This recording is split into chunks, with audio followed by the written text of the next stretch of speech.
Hello and welcome back to 365 Days with mxmtoon. I'm Maia, a singer, songwriter, video maker, Oakland native, and a literature enthusiast. I'm also a big fan of history. I love untold stories, gross facts, hidden secrets, anything weird, dark, and funky from the past. Each day I'm going to share a few of my favorite deep cuts with you, so let's take a look at today's stories. It's 365 with mxmtoon. New facts every day, so don't leave too soon. I'm gonna teach you stuff, no it won't be tough. Gonna go a year till you've had enough. It's 365 mxmtoon. Today, in 1850, Nathaniel Hawthorne published The Scarlet Letter. Though it's an old book, the messages it has about shame and public scrutiny still resonate today, via a myriad of cultural references that show its continued cultural relevance. So, let's reverse and dive in. Let's start with Nathaniel Hawthorne's birth and upbringing, because it all had a significant impact on him and influenced the books he would go on to write. Hawthorne was born in Salem, Massachusetts in 1804. You probably know about Salem because of this little thing called the Salem Witch Trials, which I talk about in my February 28th episode. And as you might imagine from the drama and intrigue of that saga, it had a huge impact on Hawthorne as a young man. The Salem Witch Trials took place long before his birth, in 1692, but they cast a long shadow over the town and were the stuff of local lore. They fascinated Hawthorne as a boy and came to serve as a major inspiration point for his later work. His later novels, Young Goodman, Brown, and The House of Seven Gables, were about witchcraft and curses. Hawthorne went to college in Maine and then returned to Salem to begin his writing career. He wrote and self-published a book called Fanshawe in 1828, based on his experiences as a college student, but he grew upset with his work right after publishing it and tried to destroy all of the copies. The novel got good reviews in papers, but didn't sell many copies. Hawthorne's embarrassment led him to destroy the rest of the copies he owned. Next, he turned his attention to short stories and published a couple volumes of short tales in the 1830s.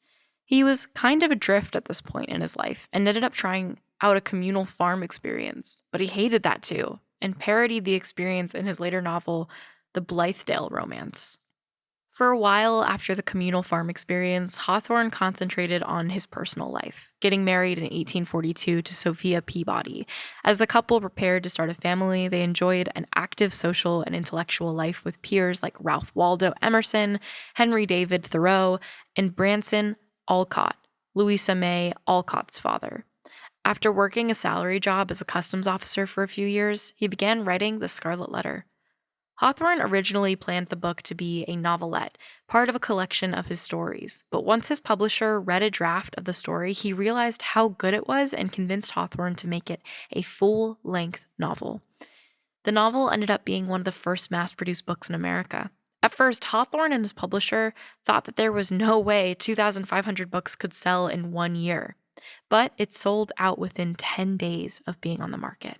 That's still impressive today. Many books that aren't by well-known authors only get a first run of about 5,000 copies, with more only being printed if the demand is high enough. It was the first book to be that popular in American history. The novel takes place in 1642. The main character, Hester Prynne, is pregnant, but her husband has been at sea for months, so everyone assumes that she's had an affair. Adultery is both illegal and deeply societally frowned upon, and Prynne is shunned by her peers. She is questioned in front of the entire town and publicly mocked for 3 hours and then forced to wear a red letter A wherever she goes. Meanwhile, her husband has secretly come back to town and vows to get revenge. Hester refuses to tell the judge, the jailer, or her ex-husband who the father of the child is. After her imprisonment, Hester moves to a cottage at the edge of town to try and make a meager living and raise her child, Pearl. The town shuns Pearl in addition to Hester, and the child has no friends. As she grows older, she becomes rebellious, and her wanton behavior causes the town officials to suggest that she be taken away from her mother, but Hester persuades the town officials to let her daughter stay under her care. As the novel proceeds, various people in the town try to figure out the identity of Pearl's father. I won't say who, no spoilers, and the novel builds with the suspense towards that conclusion. The theme of shame that courses through The Scarlet Letter is both what made the book so incendiary at the time it was published and what makes it still relevant today. It's a novel that forces readers to think about the people in society who get shamed for their behavior, and if anyone really deserves the harsh treatment that often accompanies societal shame. In the nearly 2 centuries since the novel's publication, it has been referenced in countless other types of culture. There have been 11 film adaptations, and it has served as a reference point for even more films, like 2010's Easy A, starring Emma Stone. A whopping 26 songs feature references to the novel, and it's been staged as an opera in 18 different iterations. On top of that, almost everyone has to read the novel at some point or other in school. I personally did read it as a part of my junior year English curriculum, and I didn't hate it, unlike a lot of the books that I had to read in my English curriculum. For today's Music Fact, we have a special guest. Bea Miller is here to talk about this day and her past.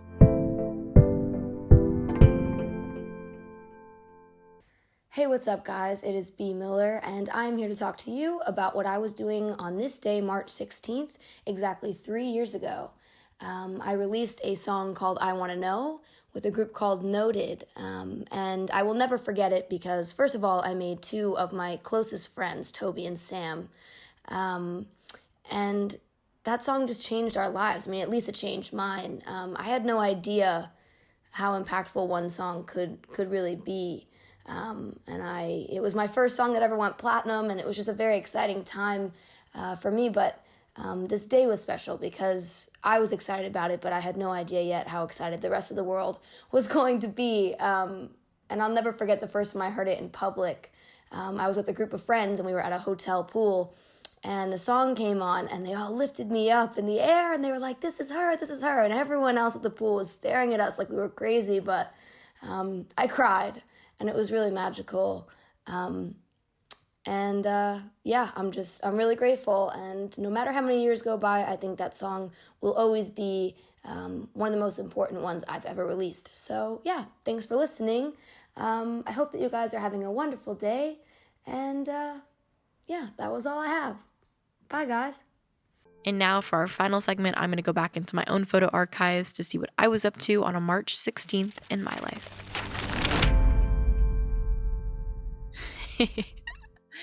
Oh my God.